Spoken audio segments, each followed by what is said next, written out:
आइए बढ़ते आगे। 5 राज्यों के विधानसभा चुनाव को लेकर बीजेपी ने तैयारियां शुरू कर दी हैं। आज बीजेपी ने उच्च स्तरीय बैठक करके चुनाव जीतने का बाकायदा एक ब्लूप्रिंट तैयार किया है। इस बैठक में बीजेपी के राष्ट्रीय अध्यक्ष जेपी नड्डा के अलावा गृह मंत्री अमित शाह भी शामिल हुए।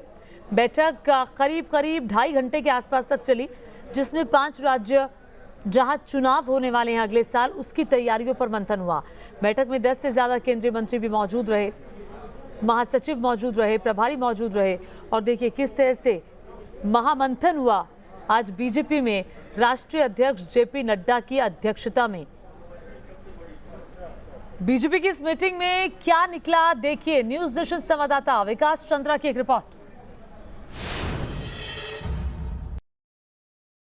आगे 5 राज्यों में होने वाले विधानसभा चुनावों की तैयारी को लेकर बीजेपी के राष्ट्रीय अध्यक्ष जेपी नड्डा ने पार्टी कार्यालय में एक बड़ी बैठक की। बैठक में केंद्रीय गृह मंत्री अमित शाह, राजनाथ सिंह जैसे बड़े नेता मौजूद थे। तमाम मंत्रियों को इस बैठक में बुलाया गया था और पार्टी के पदाधिकारियों को भी शामिल किया गया था। लगभग 2.5 घंटे तक ये बैठक चली।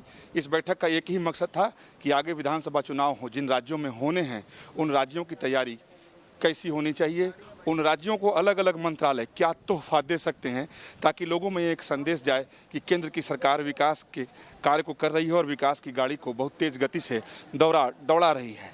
जिस तरीके से मंत्रियों को इस बैठक में बुलाया गया था, इसमें गृह मंत्री, रक्षा मंत्री, वित्त मंत्री, पेट्रोलियम मंत्री के साथ दूसरे ग्रामीण विकास मंत्री को बुलाया गया था, उससे साफ है कि अब ये सारे मंत्रालय चुनावी राज्यों में अपनी झोली खोल देंगे, यानी सभी राज्यों को भरपूर तोहफा देंगे।